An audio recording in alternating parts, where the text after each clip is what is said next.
नमस्कार, मैं डॉक्टर ऋतु दुबे, सहायक आचार्य दर्शन शास्त्र, राजकीय मीरा कन्या महाविद्यालय उदयपुर। आज मैं BA honours philosophy second year के सेकेंड पेपर को प्रारंभ कर रही हूँ, जो है समकालीन भारतीय दर्शन, कंटेम्प्रेरी इंडियन फिलॉसफी। इस पेपर में 6 समकालीन भारतीय दार्शनिकों को सम्मिलित किया गया है, जो इस प्रकार है: विवेकानंद, रविंद्रनाथ टैगोर, एस राधाकृष्णन, अरविंद, इकबाल और एम.एन. रॉय। आज हम पढ़ेंगे विवेकानंद को। आज के इस वीडियो में हम विवेकानंद के सत्ता संबंधी, जगत संबंधी और आत्म संबंधी विचारों का अध्ययन करने वाले हैं। विवेकानंद, जिनके विचारों पर सबसे गहरा प्रभाव प्राचीन भारतीय दर्शन, विशेषकर वेदांत दर्शन का है, ऐसा कहा जा सकता है कि स्वामी विवेकानंद अपने ढंग के वेदांती हैं। उनके दर्शन में भी माया पर वृत्त विचार हुआ है। वो भी विश्व में परिलक्षित कुछ विरोधाभासों की व्याख्या करने में पारमार्थिक दृष्टि और व्यवहारिक दृष्टि में अंतर करते हैं। अब हम देखते हैं कि सत संबंधी उनके विचार क्या हैं। तो उनके अनुसार सत्य जो है वो मूलतः आध्यात्मिक है। इससे पहले कि मैं इस पर और विस्तार से व्याख्या करूं, एक बात आपको स्पष्ट कर देना चाहती हूं कि सत्य, सत्ता, यथार्थता, रियलिटी, ये सभी एकार्थक शब्द हैं, एक ही अर्थ है इनका।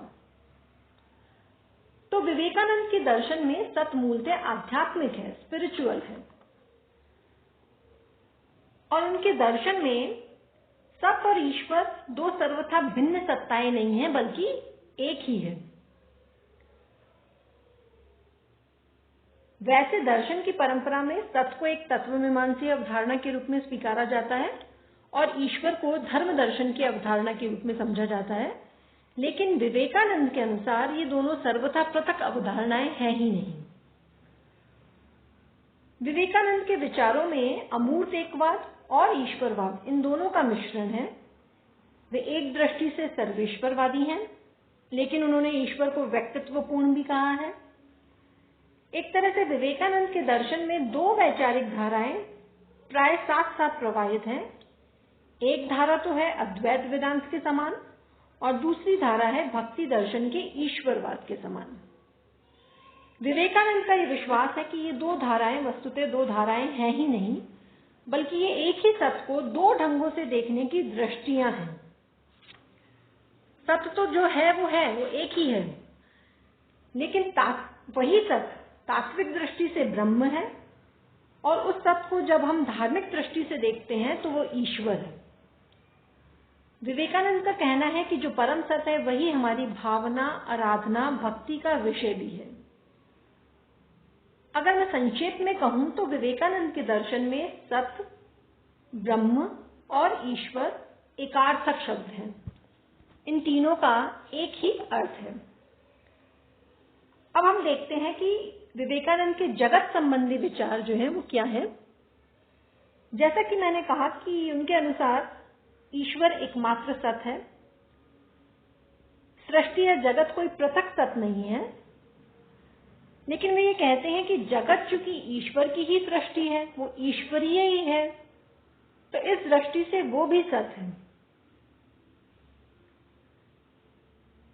यहाँ एक बात उल्लेखनीय है कि उनका जगत विचार शंकर के जगत विचार से समानता रखता है। शंकर के मत में वस्तुतः सृष्टि कभी हुई नहीं। वो तो कहते हैं कि पारमार्थिक दृष्टि से जगत मिथ्या है, लेकिन विवेकानंद ने कहा कि जगत को सर्वथा मिथ्या न मानकर सत्य का एक अंश उसको स्थापित करना चाहते थे। इसी कारण उन्होंने कहा क्योंकि जो जगत है वो ईश्वर की ही सृष्टि है, ईश्वरीय ही है, इस दृष्टि से वह भी सत्य है। अब हम विचार करेंगे कि विवेकानंद का आत्म के संबंध में क्या कहना है। विवेकानंद के दर्शन में आत्मा और ब्रह्म में अभेद है, इनमें तादात्म्य है। ये दोनों मूलतः एक ही हैं। उनका ये मानना है कि इन दोनों में जो भिन्नता दिखाई देती है वो भिन्नता मात्र प्रतीति है, वो वास्तविक नहीं है। उनके अनुसार मानव का जो वास्तविक रूप है, उसका आत्म रूप, वो मूलतः ब्रह्म रूप ही है। लेकिन उनका कहना है कि माना कि आत्मा और परमात्मा के में एक रूपता है, लेकिन वो उनका ये भी कहना है कि हमारी सीमित शक्ति के लिए सामान्य से ये जो तादात्म्य है, ये जो एक रूपता है, इसका स्पष्ट ज्ञान संभव नहीं होता। वैसे अवबोध के लिए तो हमें अपनी चेतन शक्ति को विस्तृत करना आवश्यक है। इतना विस्तृत करें कि उसमें संपूर्ण ब्रह्मांड समा सके। ऐसा सामान्यतः हमारे सीमित जीवन में तो संभव हो नहीं पाता। तो वो कहते हैं कि हमारे सीमित जीवन में तो हमें ये जो आत्मा और ब्रह्म है, इसकी एक रूपता की ही यदा कदा झांकी मिलती है। हमें अपनी ईश्वरीय शक्तियों का कभी कभी आभास मात्र ही मिल पाता है। ऐसा हमारी आध्यात्मिक अनुभूतियों में ही होता है, और इन्हीं आध्यात्मिक अनुभूतियों में उपलब्ध झांकियों के आधार पर ही हम आत्मा और ईश्वर के तादात्म्य को समझने का प्रयास कर सकते हैं। यहाँ पर एक प्रश्न उठाया जा सकता है कि यदि आत्मा और ब्रह्म मूलतः एक ही हैं, तो आत्मा की अनेकता की जो हमें अनुभूति होती है, उसकी व्याख्या हम कैसे करेंगे? क्योंकि ये तो सत्य है कि हमें एक साथ अनेक आत्मा की अनुभूति होती है। तो यहाँ पर विवेकानंद इस बात पर बल देते हैं कि आत्मा की अनेकता की जो हमें प्रतीति होती है, वो वस्तुतः प्रतीति मात्र है, वास्तविकता नहीं है। वो हम व्यक्तियों को जन्म लेते, मृत्यु प्राप्त करते देखते हैं, किंतु वस्तुतः यह भी एक प्रकार से आभास मात्र ही है।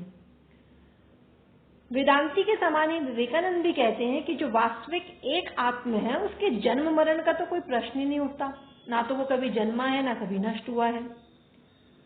वास्तविक आत्मज्ञान का अर्थ ही है कि हम इन सभी बातों को समझ लें, और वस्तुतः जो वास्तविक आत्मा होगा, उसके भ्रांत होने का तो प्रश्न ही नहीं उठेगा। आत्मा की अनेकता की प्रतीति वास्तविक आत्मा को नहीं होती, बल्कि भ्रांत आत्मा को होती है। आत्मा के स्वरूप का विवरण देते हुए विवेकानंद ने आत्मा को स्वतंत्रता कहा है। यहाँ ये उल्लेखनीय है कि स्वतंत्रता को आत्मा का लक्षण या गुण नहीं कह रहे वे। उनका तो ये मानना है कि स्वतंत्रता आत्मा की विशिष्टता है, ये उसका स्वरूप ही है। आत्मा स्वतंत्र है या मुक्त है, इस पर विचार ही नहीं उठता, क्योंकि आत्मा जो है वो स्वतंत्रता ही है। वस्तुतः आत्मा कभी बंध ही नहीं हुआ, यानी वो कभी बंधनग्रस्त नहीं होता। उसका बंधनग्रस्त होना भी एक प्रतीति है, एक भ्रांति है।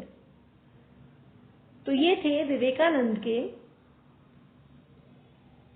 सत्य, विश्व और आत्म संबंधी विचार। धन्यवाद।